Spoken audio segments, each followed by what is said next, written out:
Before I do anything else right now, I want to address Ashley here from last time, because I'll admit, I did not fully comprehend the conversation we had last time. Granted, part of it is because the way Ashley conveys things is very, very poor, and I'll get into that.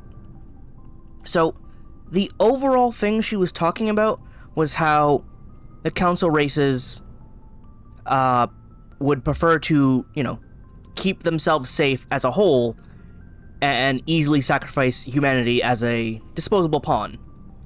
But, again, the way she communicates is just very, very poor. Actually, let me start from the top, from the beginning of that whole conversation. She starts off being uneasy, saying she's not comfortable with Rex and with Garrus. Specifically them. And when questioned, she says, this is the most advanced ship in the Alliance. I don't think they should have free reign to poke around it. Now, on the surface, it makes sense. They are, in fact, a foreign power.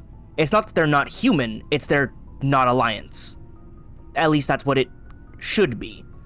But the way she says it is like, because they're aliens. Now, these two being her specific targets are super weird. Because, again, it makes sense if she's like, I don't want them, sabotaging the ship, planting bombs, assassinating us, while we're asleep. That makes sense as a concern. But again, that's not how she phrases it. She phrases it as if she's afraid they're gonna steal our technology because this is the most advanced ship. Here's the thing, though. Garrus is a Turian. It's been stated, this ship was built as a joint effort between Turians and humans. They have the specs already. I don't know what technology they could steal from it, but they already have it, most likely. So, that's a really weird thing to be concerned about. Rex is Krogan. He said so himself. They don't do tech. They won't even find a cure for themselves because they just don't do tech. What are they gonna do with a ship? So, her concern with them two is really weird. And her focus on them being alien, them being non-human, it comes off as racism. That's straight up what it is. She's like, I don't like them because they're alien. Not because they're not Alliance, not because they're not, allies, because they are. It's, they're aliens and they're on our ship. Again, I don't know if that's what she is exactly trying to convey, but that's how it comes off with the way she's phrasing things. Let me look at my notes, because I got other things here. Let me look. Yeah, right. So, the way, again, it's phrased with them being aliens, it's as if she's looking at their species as a whole. Which, again, considering history, is a fair idea. Rex, again, is Krogan. And, as said so by himself, they'd rather fight than do anything else worthwhile. So yeah, they're a warring culture that would like to fight and pillage, and that's about it. But here's the thing. Rex himself is super sad that that's what his species does. Because they're dying. And yes, the genophage isn't helping them, but the reason they're dying out is because they're not trying to survive. They're just going and fighting and dying in droves because that's what they do. And he hates it. So already, he's different from other Krogan, from most Krogan, as he would put it as well. So concerning with him, just because he's Krogan, that doesn't fly here. Now let's look at Garrus. Now I believe it was Turians were the first contact humanity had, and it was bloody. So again, the history is there. It's easy enough that you distrust him, because, humans and Turians don't have the best history. The Normandy is supposed to be, partly part of fixing that bridge, because it's a joint effort that they made. But, again, she's basing it off of, I guess, he's alien, he's a Turian, so why can't we trust him? And to be fair, Saren is also Turian, not really having the best track records here. But, again, Garrus is very different from all the other Turians. Let's take a look at all the Turians that aren't Garrus and Saren. Most of them were C-Sec, and his dad as well, very lawful, all about that law and order. Garrus is more loose cannon, he doesn't like that, he prefers more chaotic good than lawful good. And so he joined up with us instead of staying with C-Sec for his goal of, taking down Saren. Now, yes, he may use us, but he's not going to sink the ship while he's on it. Because if he's going to use us, he's going to use us to our full potential. So, just mistrusting Garrus is also misplaced, unless you're just blanketing him under, well, he's Turian.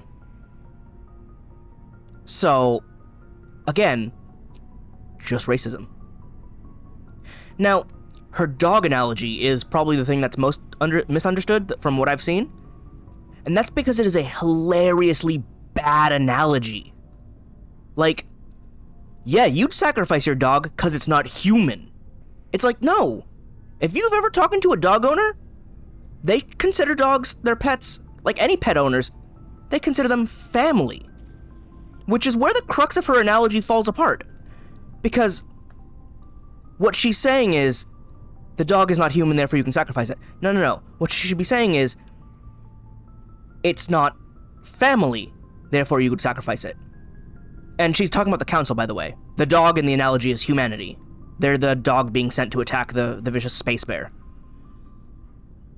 But again, most pet owners would not sick their dog on a bear to escape. They would do what they can to protect that pet because that pet is family.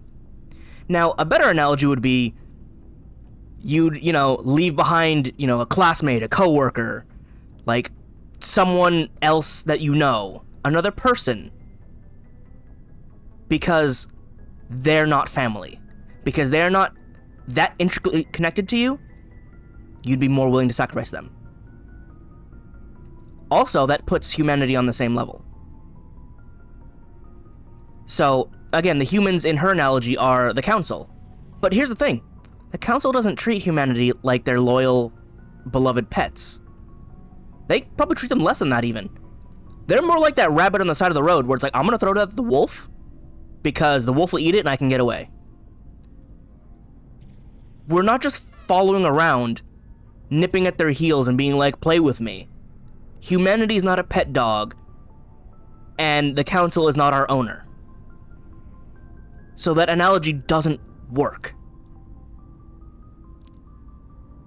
Honestly, there should have been an option to respond to that where, like, you've never had a pet, have you? Because it's such a bad example.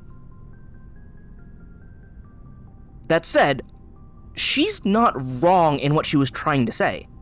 The council would 100%, in fact they are, sending us to fight the space bear to be sacrificed, so that way they don't have to deal with it. That's, like, she's right there. But she also says, which also hilariously misinterpreted because she's almost literally saying, it's not racism, but it's not in regards to herself, it's in regards to the council. She's saying, they're not going to sacrifice us humanity because of, racism. It's because they'd rather protect themselves. Which, again, the analogy makes more sense if you're protecting family rather than humanity as a species. But I don't know how things are in the Mass Effect universe, how unified the human species is nowadays. But, like, again, protecting family makes more sense, and you'd sacrifice someone else's family. Let me look back at my notes here, because I have a lot of thoughts that I had to write down after thinking and rereading the lines. But yeah, using humans and dogs in the example also really muddies things. Because again, she's treating the council as humanity. But because she uses humanity, or humans specifically, it really confuses what she's trying to say. She's like, oh yeah, the humans would absolutely sacrifice their dog. And it's like, who's the human, who's the dog? Are we the humans and the aliens are the dog, or what? It's really, really poorly conveyed. And again, she's really blanketing statements here. She's going, well, all alien species would rather protect their own selves. Not out of racism. I mean, in the Council's perspective, it may actually just be racism. They don't really like humans that much. We're kind of this, upstart community that's like, hey, we're here. By the way, we're really climbing the ranks really quickly, and everyone hates us because we're apparently really good and actually really successful. So there might be a degree of racism where it's like, how come you guys get to overstep everything and climb up while we've been here hundreds of years?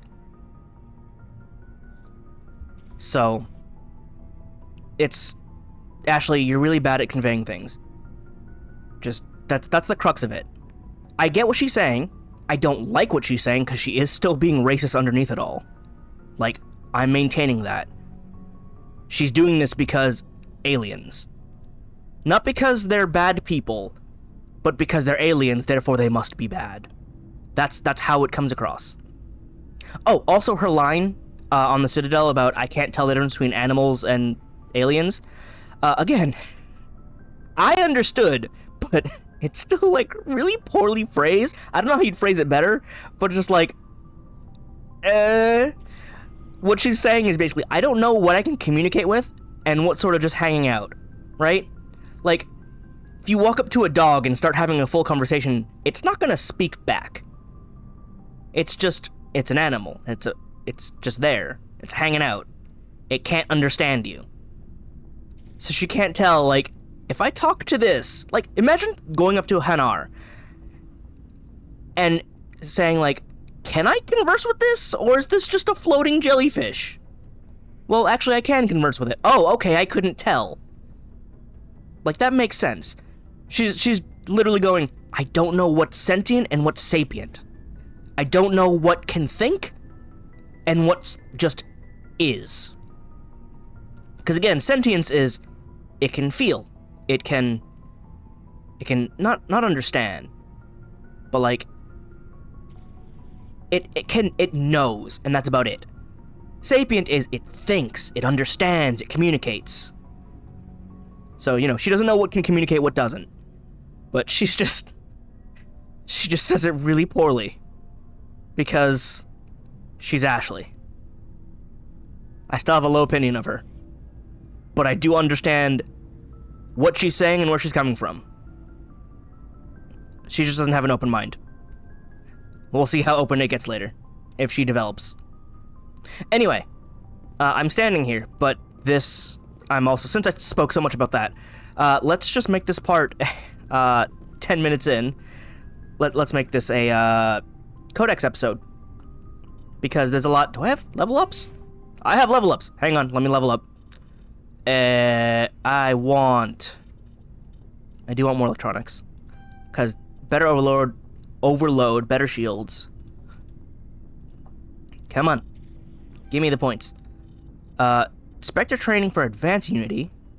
Is that better cooldown? That is better cooldown. So put one there as well. Let me max out Sentinel so I can get Marksman. Sweet. I still haven't gotten Stasis. I've been trying to get Stasis, but I keep not getting Stasis.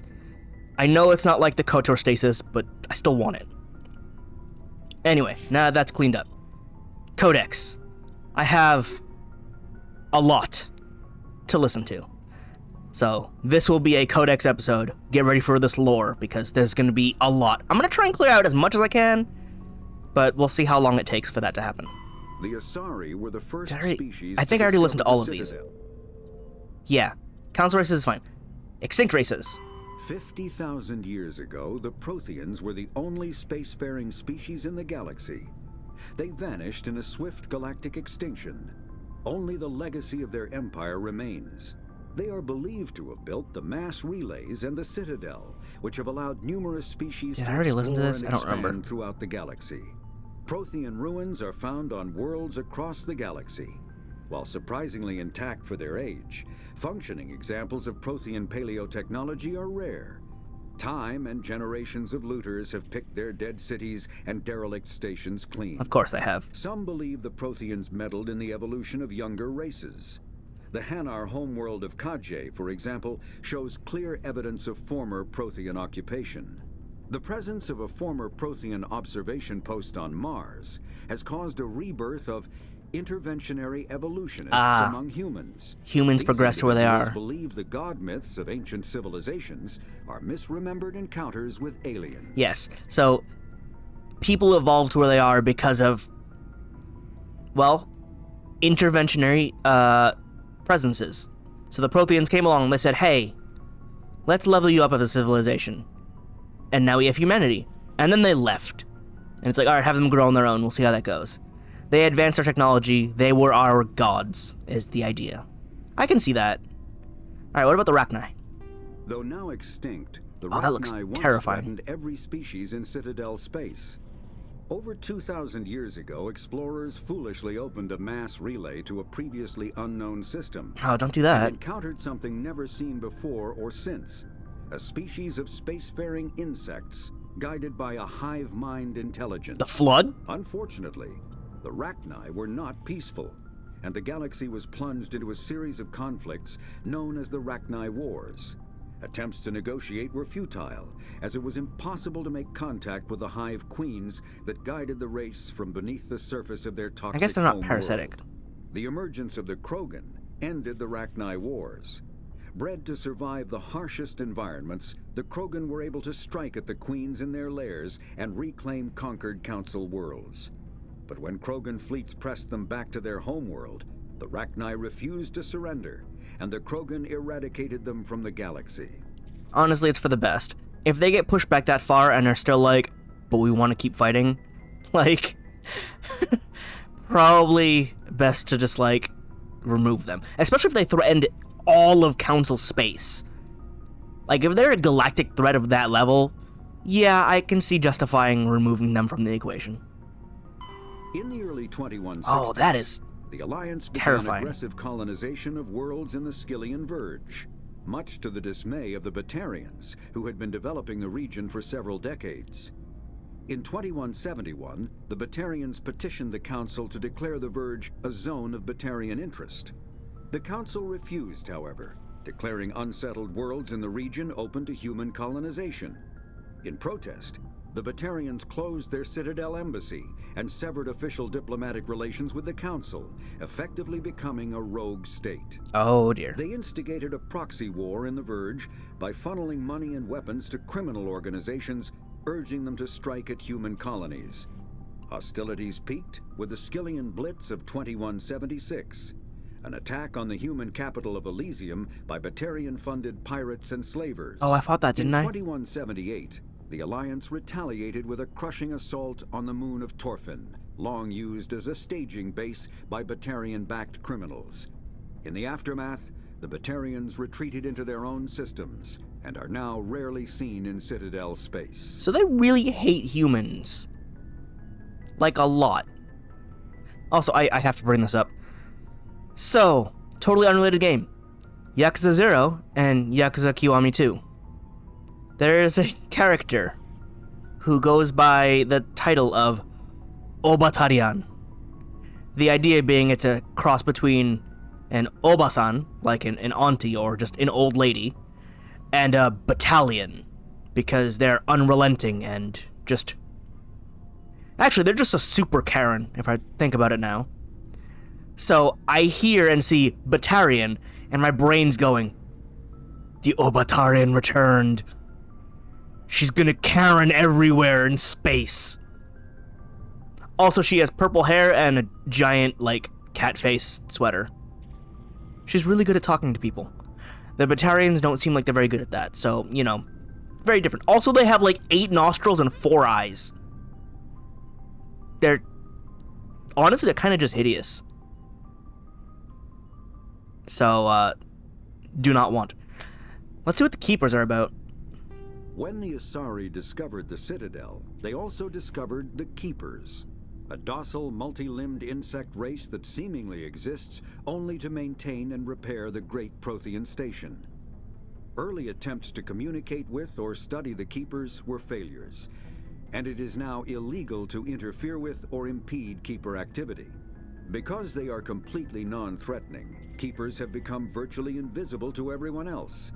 Similarly, they seem indifferent to other species, except for their tendency to help new arrivals integrate themselves into the Citadel. They're still weird, though. No matter how many keepers die due to old age, violence, or accident, they maintain a constant number. No one has discovered the source of new keepers, but some hypothesize they are genetic constructs, biological androids created somewhere deep in the inaccessible core of the Citadel itself. So they're Cell. Can they absorb other androids to evolve to a perfect form? I mean, they're bug-like, which Cell was, and like their joints, their patterns, it reminds me of Cell. I mean, Cell obviously never looked anything like this, but like, it's got the same theme. Did I never look into the Volus? I guess they didn't really treat me very nicely, but I never looked into them. The Volus are a member species of the Citadel with their own embassy, but they are also a client race of the Turians. Ah. Centuries ago, they were voluntarily absorbed into the hierarchy, effectively trading their mercantile prowess for Turian military protection. Ah, that makes sense. Erun, their homeworld, lies far beyond the normal life zone of its star. However, the world has a high-pressure greenhouse atmosphere that traps enough heat to support an ammonia-based biochemistry. As a result, the Volus must wear pressure suits and breathers when dealing with other species, as conventional nitrogen-oxygen-air mixtures are poisonous to them. So everyone else and breathes in the nitrogen and low-pressure oxygen. atmospheres tolerable to most species, their flesh will actually split open. Oh. Volus culture is tribal, bartering lands and even people to gain status. This culture of exchange inclines them to economic pursuits.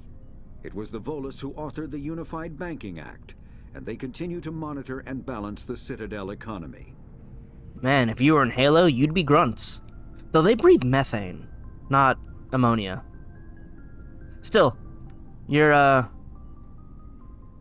small people, and I'm sure the Covenant would love to use you as disposable troops. Alright, non-sapient, or... yeah, sapient! You actually use sapient this time instead of sentient. So these are animals. After the Geth secure That's not an location, animal. they round up and impale dead and living bodies on mechanical spikes.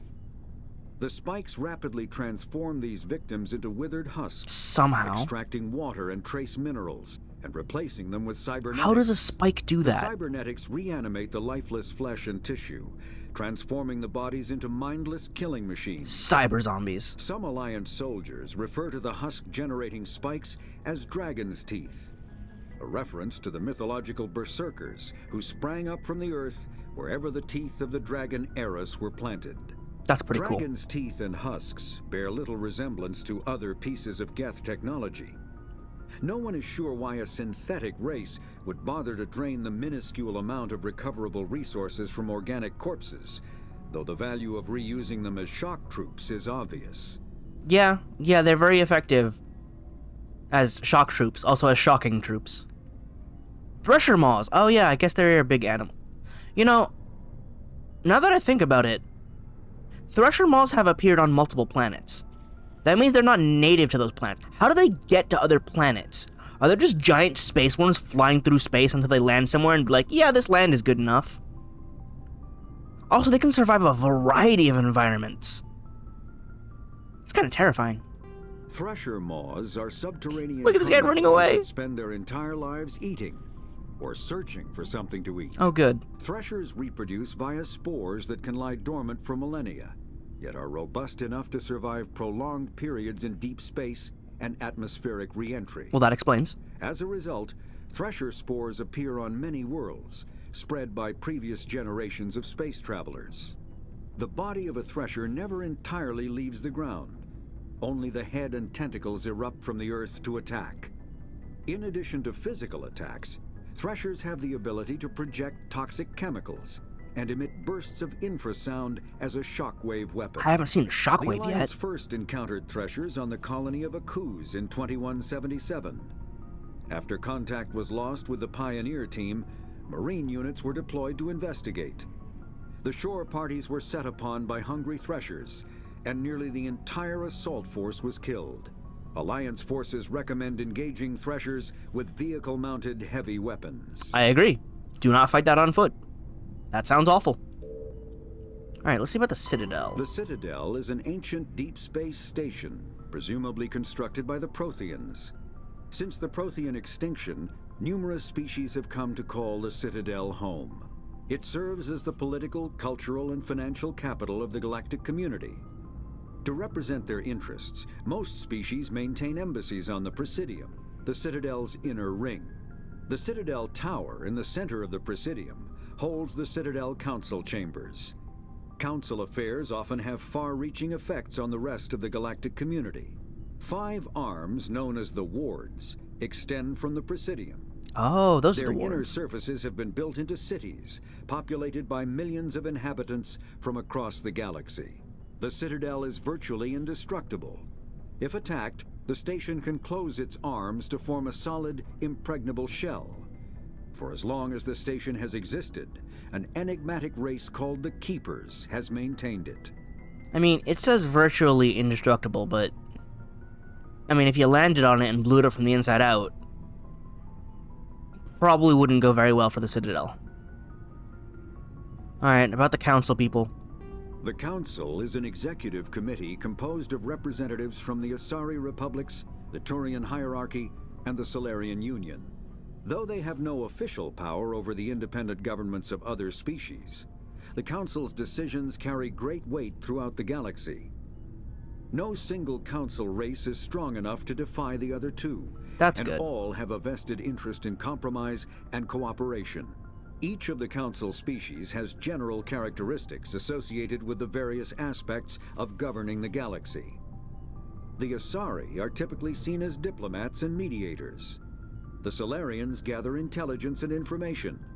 The Turians provide the bulk of the military and peacekeeping forces. Any species granted an embassy on the Citadel is considered an associate member, bound by the accords of the Citadel Conventions. Associate members may bring issues to the attention of the Council, though they have no input on the decision. The Human Systems Alliance became an associate member of the Citadel in 2165. Yeah, that sums up pretty much what I assumed. So, these are the 3 main races.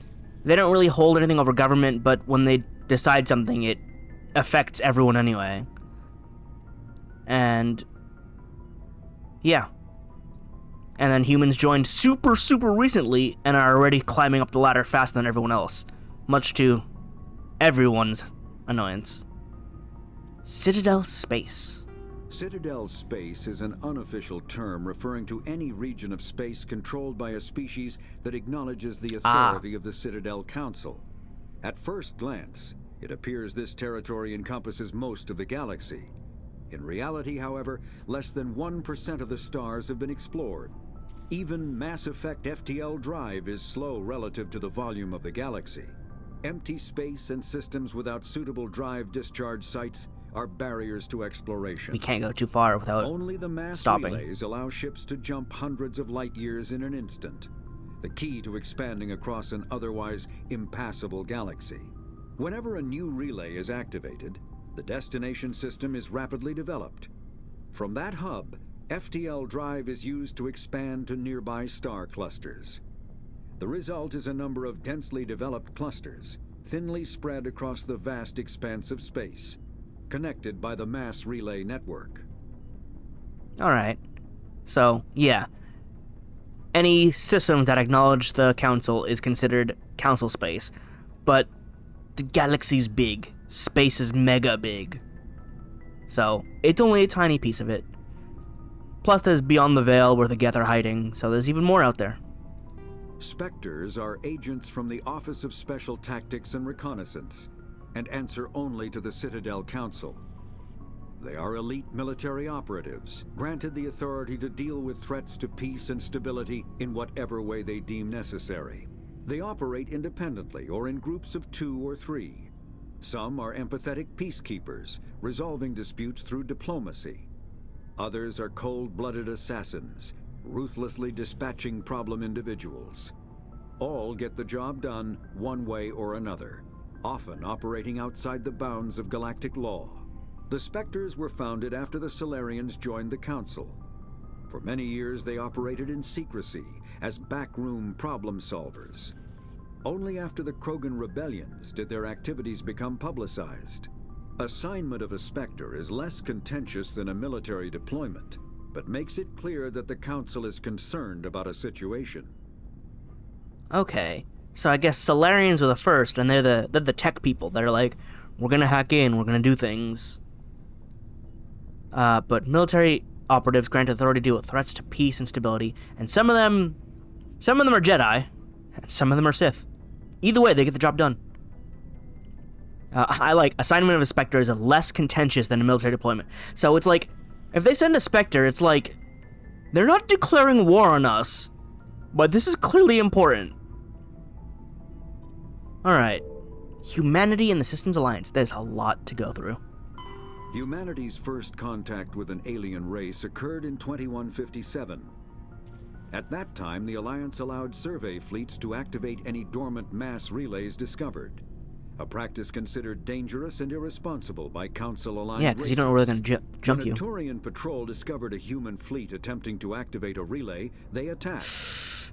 One human vessel survived, retreating to the colony of Shanxi. Good first impression. The Turians followed, quickly defeating the local forces. Shanxi was occupied, the first and to date only human world to be conquered by an alien species. The Turians believed the handful of ships they defeated represented the bulk of human defenses, so they were unprepared when the Second Fleet, under Admiral Castany Drescher, launched a strong counteroffensive, evicting them from Shanxi. The Turians mobilized for full-scale war, drawing the attention of the rest of the galaxy. The Council quickly intervened, forcing a truce. Fortunately for humanity, the First Contact War was ended with a diplomatic solution. Yeah, that probably would have been really bad, because we did not realize that the Turians had the backing of way more people. But, wow, what an unfortunate setup. Humanity being curious and naturally dangerous. Hey, let's turn this thing on and see where it goes. Turians show up going, what are you doing? Don't do that. That's bad for everybody. Humans be like, who's everybody? Turians open fire. Not the great first impression, guys. Especially when you run back and conquer the what is it? It's a colony. So they conquer it, and they're like, okay, we defeated the humans. And the humans are like, did you really? Then pushed back, and they are prepared for all-out war. And if it wasn't for the Council being like, hold on. They're smart. We can talk this out. You don't need to annihilate them. They're willing to talk. Alright, so about the Alliance itself. The Systems Alliance is an independent supranational government representing the interests of humanity as a whole. Supranational. The Alliance is responsible for the governance and defense of all extrasolar colonies and stations. The Alliance grew out of the various national space programs as a matter of practicality. Sol's planets had been explored and exploited through piecemeal national efforts. The expense of colonizing entire new solar systems could not be met by any one country. With humans knowing that alien contact was inevitable, there was enough political will to jointly fund an international effort. Still, the Alliance was often disregarded by those on Earth until the First Contact War. While the national governments dithered and bickered over who should lead the effort to liberate Shanxi, the Alliance fleet struck decisively. Post-war public approval gave the Alliance the credibility to establish its own parliament and become the galactic face of humanity. There we go. So, as I was talking about with Ashley before, humanity is not unified yet in entirety. However, the Alliance, especially in the face of the First Contact War, are the ones who stepped up and said, listen, aliens are here. We need to be one people. So now they're the face of galactic humanity. Or galactic face of humanity. Those are the words they used. But they stepped up. Nice job, Alliance. Pharos is a habitable world in the Attican Beta Cluster. 2/3 of the habitable surface is covered with the ruins of a crumbling Prothean megatropolis. Wow. In the millennia since the Prothean extinction, The ruins have been repeatedly picked over by looters many times. Of course. Pharos was considered a poor prospect for colonization, as little open ground remains for agriculture. The only sizable freshwater sources are the poles, which are tapped by the decaying Prothean aqueduct systems. The dead cities, while in good condition considering their antiquity, are of uncertain stability. Ground level is congested by a dozen meters of fallen debris, and the air is fouled by dust. In 2178, the Human Exogeny Corporation announced its intention to place a permanent colony on Pharos to thoroughly explore the ruins. The pioneer settlement was placed on the upper levels of several intact skyscrapers, using the surviving Prothean aqueducts and rooftop hydroponic gardens to support the population. Okay, so it's, again, poor prospect for colonization because the whole thing is a city that is crumbling. But eventually they're like, we can try. So that's Pharos. I'll have to go there later. How about Noveria? I have to go there later as well. Noveria is a cool, rocky world with most of its hydrosphere locked up in massive glaciers. Is it Hoth? A privately chartered colony world, the planet is owned by the Noveria Development Corporation Holding Company. The NDC is funded by investment capital from 24 high-technology development firms and administrated by an executive board representing their interests. The investors built remote hot labs in isolated locations across Noveria's surface. These facilities are used for research too dangerous or controversial to be performed elsewhere, as Noveria is technically not part of Citadel space and therefore exempt from council law. By special arrangement, Citadel Special Tactics and Reconnaissance agents have been granted extraterritorial privileges, but it remains to be seen how committed the executive board is to that principle. Given its unique situation, it is understandable that Noveria is often implicated in all manner of wild conspiracy theories. Ah, so if you want to do something illegal, go to Noveria, because that's not tracked, that's not cared for. So there's gonna be crazy stuff there when I show up, huh? Alright, the Terminus systems, the edge of our galaxy, I guess. Or edge of our, like, council space. The Terminus systems are located on the far side of the Attican Traverse, beyond the space administered by the Citadel Council or claimed by the Human Systems Alliance. It is populated by a loose affiliation of minor species, united only in their refusal to acknowledge the political authority of the Council or adhere to the Citadel Conventions. It's not council space. Their independence comes at a price. The Terminus is fraught with conflict. War among the various species is common, as governments and dictators constantly rise and fall. The region is a haven for illegal activities, particularly piracy and the slave trade.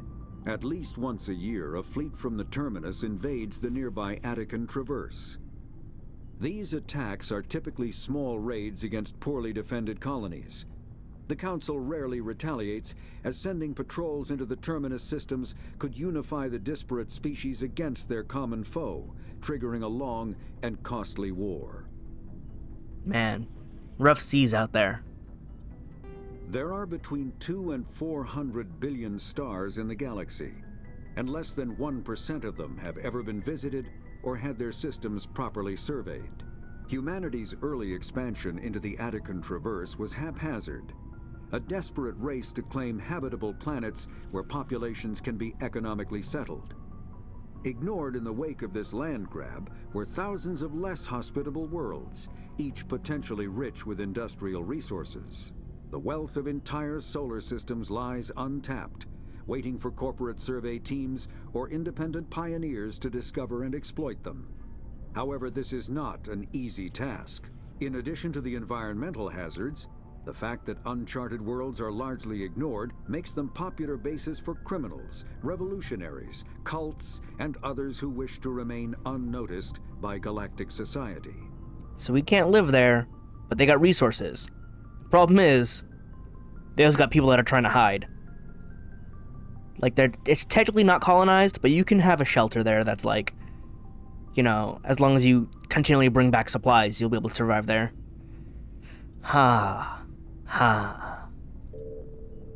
Let's see some of that technology, the ships and vehicles. Faster-than-light drives use element zero cores to reduce the mass of the ship, allowing higher rates of acceleration. This effectively raises the speed of light within the mass effect field, allowing high-speed travel with negligible relativistic time dilation effects. Starships still require conventional thrusters, chemical rockets, commercial fusion torch, economy ion engine, or military anti-proton drive, in addition to the FTL drive core. With only a core, a ship has no motive power. The amount of EZO and power required for a drive increases exponentially to the mass being moved and the degree it is being lightened. Very massive ships, or very high speeds, are prohibitively expensive. If the field collapses while the ship is moving at faster than light speed, the effects are catastrophic.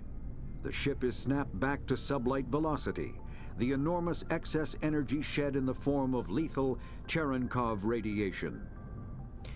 So if I get this right, Element 0 allows for the mass effect, which allows you to reduce the effective mass of an object, making it lighter. Because it is lighter and functionally smaller, you can propel it to even higher speeds within the field, which is why we can go faster than light. But you still need engines and rockets or thrusters to propel it, because just because you have the Element 0 drive core doesn't mean it'll propel. And of course, you need a lot of EZO, I guess, Element 0, and a strong engine to propel. Well, you need a lot of EZO to make the mass smaller, and a powerful engine to make it go faster. And naturally, that'd be super expensive, because that's a lot of factors in there. And then, if the field collapses while moving at FTL speed, ship is snapped back to sublight velocity, so back to real space, and the energy from the acceleration and the mass comes back as radiation. So basically, you move so fast and stop so suddenly that I guess it's not quite friction, but the energy just burns and cooks and radiates what's left. You know, kind of like slapping a chicken at like 100 miles an hour to cook it instantly. I think it's like that. But, you know, the chicken is a ship, and the slap is FTL speeds. I don't know where I was going with that. I don't really care about the ship classifications. Let's talk a little about the Normandy, though. The Normandy is a prototype starship developed by the Human Systems Alliance with the assistance of the Citadel Council. Yeah, it's built with the It is optimized Systems for Alliance and a scouting council. reconnaissance missions in unstable regions using state-of-the-art stealth technology. For most ships, the heat generated through standard operations is easily detectable against the absolute zero background of space. The Normandy, however, is able to temporarily sink this heat within the hull. Combined with refrigeration of the exterior hull, the ship can travel undetected for hours or drift passively for days of covert observation. This is not without risk. The stored heat must eventually be radiated, or it will build to levels capable of cooking the crew alive. Another component of the stealth system is the Normandy's revolutionary Tantalus drive, a mass effect core twice the standard size. Oh, it's twice as big. The Tantalus drive generates mass concentrations that the Normandy falls into, allowing it to move without the use of heat-emitting thrusters. Wait. Mass concentration that the Normandy falls into. So it's like it's creating a gravity well in front of it and pulling it forward. Are you telling me that engine is the equivalent of hanging a magnet off the front and being pulled towards it? Is that what it is? Is that why it can move without using heat thrusters? Like, you still need the thrusters to move at light speeds. But if you're moving at sublight, you're just gonna fall forward via magnet, via gravity? Is that what I'm reading here? Because it's really funny. The Mako infantry fighting vehicle was designed for the System Alliance's frigates. Though the interior is cramped, Oh, it is cramped. M35 is small enough to be carried in the cargo bay and easily deployed on virtually any world. With its turreted 155mm mass accelerator and coaxially mounted machine gun, the Mako can provide a fire team with weapon support as well as mobility.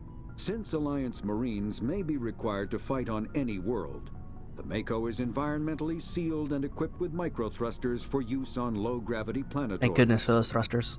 The Mako is powered by a sealed hydrogen-oxygen fuel cell and includes a small Element 0 core.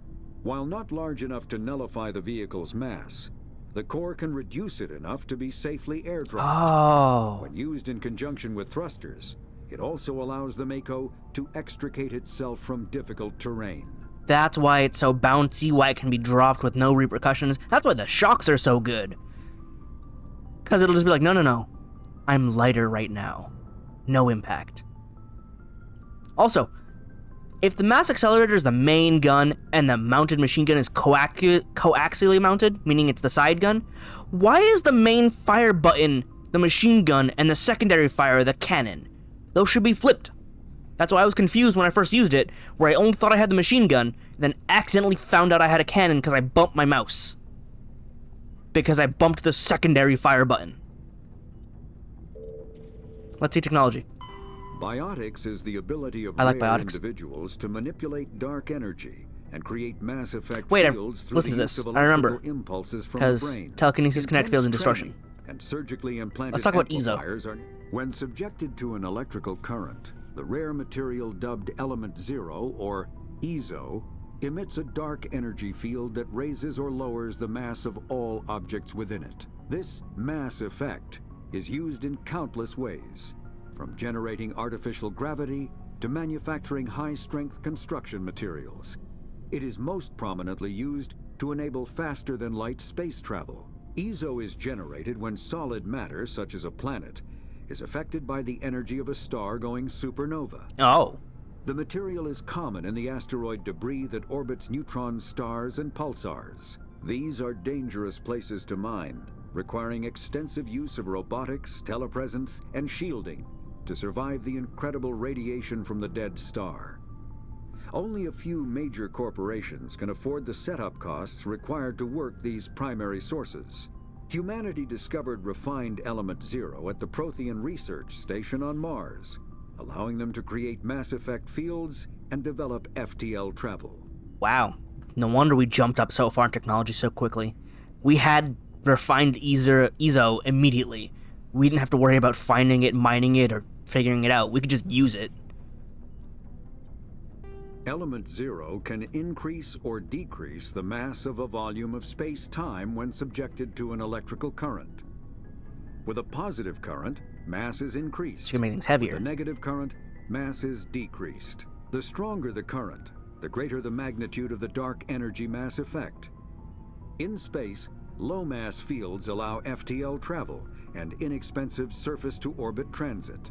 High-mass fields create artificial gravity and push space debris away from vessels. Oh. In manufacturing, low-mass fields permit the creation of evenly blended alloys, while high-mass compaction creates dense, sturdy construction materials. The military makes extensive use of mobility-enhancing technologies, with mass effect utilizing fighting vehicles standard frontline issue in most military forces. Mass effect fields are also essential in the creation of kinetic barriers or shields to protect against enemy fire. I see. So that's how you get artificial gravity. You increase the functional mass of an object so it has its own gravitational field and pulls people down. Or push space debris away because, it's like, no. You're not attracted to this, you're being pushed away. And of course, you make things lighter so you can, have things mix evenly, or you crush them with heavier mass. That's cool. I can see how we would be able to... if we had this technology now, we would actually be able to use it to advance quickly.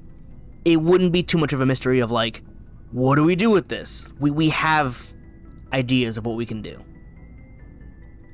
Mass relays are feats of Prothean engineering advanced far beyond the technology of any living species. They're big old slingshots. They are enormous structures scattered throughout the stars and can create corridors of virtually mass-free space, allowing instantaneous transit between locations separated by years or even centuries of travel using conventional FTL drives. Primary mass relays can propel ships thousands of light years, often from one spiral arm of the galaxy to another.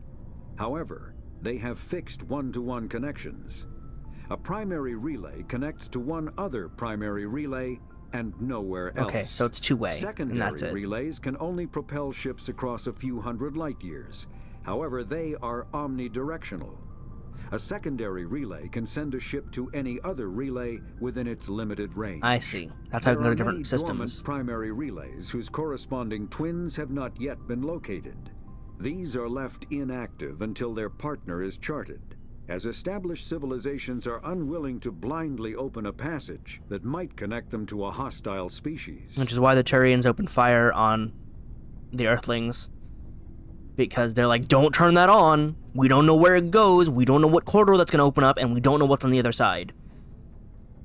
I see. I understand. Still rough. Weapons. Combat hard suits use a dual-layer system That's to not protect blinking. the Did I already wearer. read this?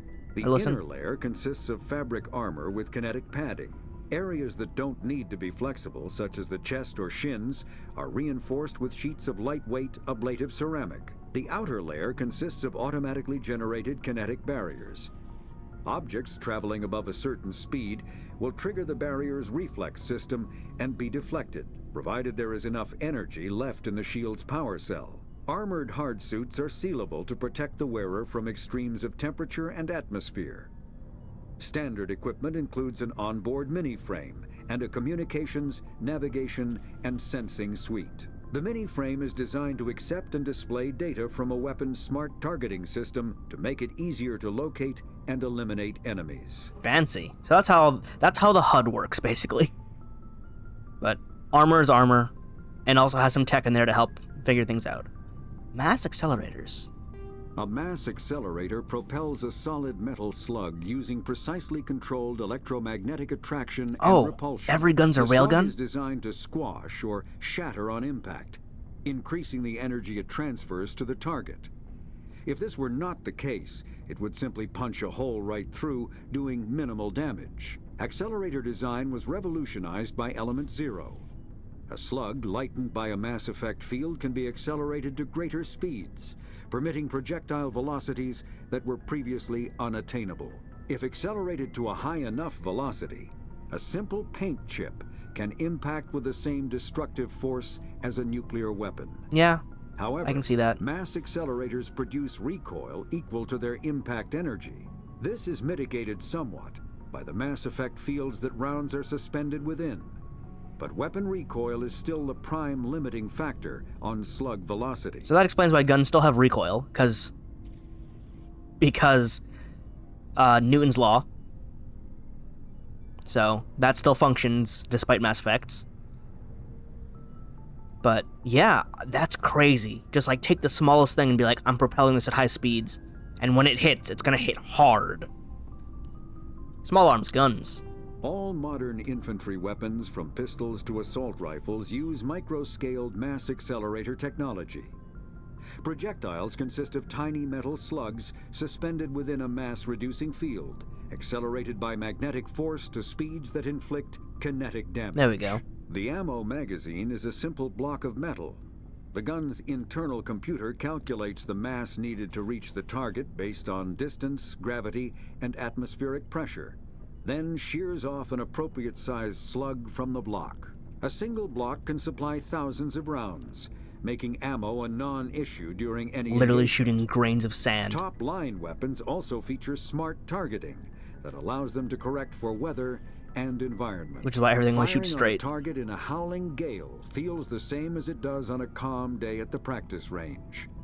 Smart targeting does not mean a bullet will automatically find the mark every time the trigger is pulled. It only makes it easier for the marksman to aim. It won't auto-hit for you. It just means you'll shoot straight. It's still your job to hit them, to aim properly. But wow, just a block of metal sitting inside the gun that gets shaved apart to become bullets. I guess that's why you don't need to reload, you just gotta worry about overheating. But, wow. That's cool. Alright, well, it's no longer glowing, even though there are some that I missed, but... Oh boy. I already saw this one, right? Yeah, it's my profile. That was me. Council races. Oh god, all the culture. Because of the long lifespan, Asari tend to have a long view not common in other races. When they encounter new species or situation, the Asari are more comfortable with an extended period of passive observation and study than immediate action. They are unfazed that some of their investments or decisions may not pay off for decades or centuries. Matriarchs can seem to make incomprehensible decisions, but their insight is evident when their carefully laid plans come to fruition. In interstellar relations, this long view manifests in an unspoken policy of centrism. The Asari instinctively seek to maintain stable balances of economic, political, and military power. Traditionally, Asari spread their influence through cultural domination and intellectual superiority. They're the smart ones. They invite new species of advanced development to join the galactic community, knowing that their ideals and beliefs will inevitably influence the existing culture.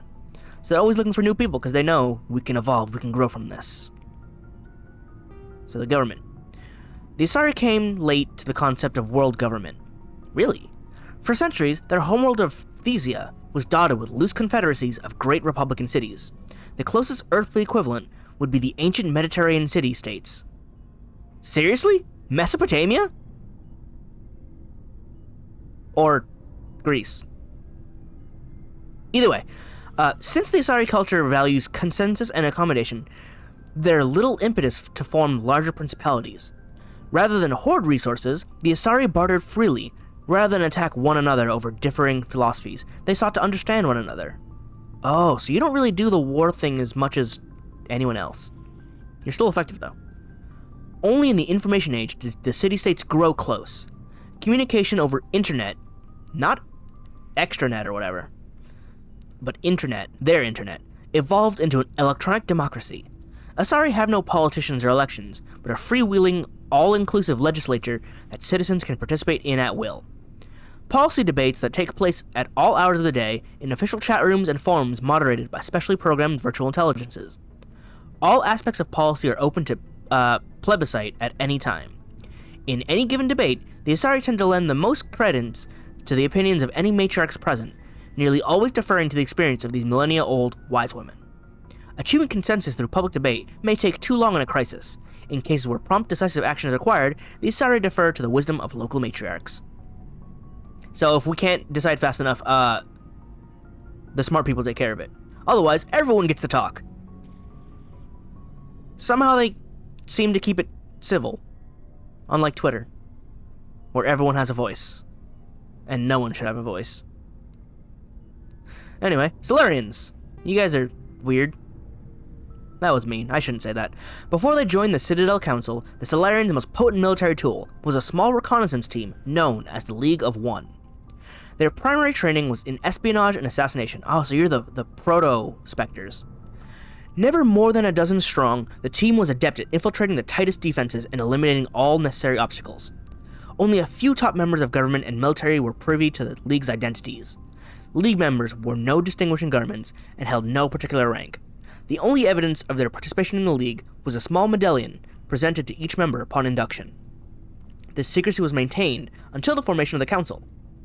In an effort to dispel rumors and appease their new Asari partners, the Solarian Union released all classified documents pertaining to the League. The League of One was suddenly exposed and in danger of being hunted by enemies of Solarians. Yeah, that does seem dangerous. Before any harm could be done, most of the team mysteriously disappeared. Most assumed this was a convenient lie to help hide their identities, but a few months later, the inner cabinet was murdered. Though there was no incriminating evidence, it was clear who was responsible. Realizing the threat posed by this rogue outfit, the Special Tasks Group dispatched a team of hunters. When they didn't return, the STG dispatched 10 of its brightest operators with broad discretionary powers. Only 2 returned. They reported no evidence of the League. No further incidents were reported, and it was assumed the League was wiped out. Some recently classified documents, however, have suggested that there may have been a 13th member who eluded the Solarian military. Ooh. Subterfuge. So, I guess the League of One wasn't quite a proto-Spectre, but they were basically a, supergroup. And then they got, exposed publicly because, listen, these are our people, don't hurt us. And their response was, what the hell, why would you expose us? And so they murdered the inner cabinet. And then special task groups, the actual proto specters came in and be like, hey, stop. And I mean, you know, only 2 returned, but they did the job. Let's see the Turians. Turians are individuals with personal desires. Their instinct to equate the self with the group and set aside personal desires for the good of all. Lawful good paladins. Turians are taught to have a strong sense of personal accountability, the Turian honor that other races find so remarkable. Turians are taught to own every decision they make, good or ill. The worst sin they can make in the eyes of their people is to lie about their own actions. Turians who murder will try to get away with it, but if directly questioned, most will confess the crime. Lawful good, or at least lawful to a fault. Turians have a strong inclination toward public service and self-sacrifice, so they tend to be poor entrepreneurs. They will not try to rip people off. To compensate, they accepted the mercantile Volus as a client race, offering protection in exchange for their physical expertise. You take care of the money, we'll take care of the you not dying. The Turian military is the center of their society. It is not just an armed force, it is an all-encompassing public works organization. The military police are also the civic police. The fire brigades serve the civilian population as well as the military facilities. The Corps of Engineers builds and maintains the spaceports, schools, water purification plants, and power stations. The Merchant Marine ensures that all worlds get needed resources. I mean, that's kind of cool. I like the Turians, although they're kind of stuck up sometimes. But that's why I like Garrus, because he's grown beyond that. How many more do I have here? A lot. I have a lot. There's a lot to read. Yeah. There's a lot more lore to go, but I've got a good chunk of it, so I am satisfied with that. So, I'll be back with actual stuff, actual plot, in this next one. So, don't worry. There'll be more. But I gotta get lore out of the way, you know? There's a lot of lore, and I gotta read it. But I'll be back for plot.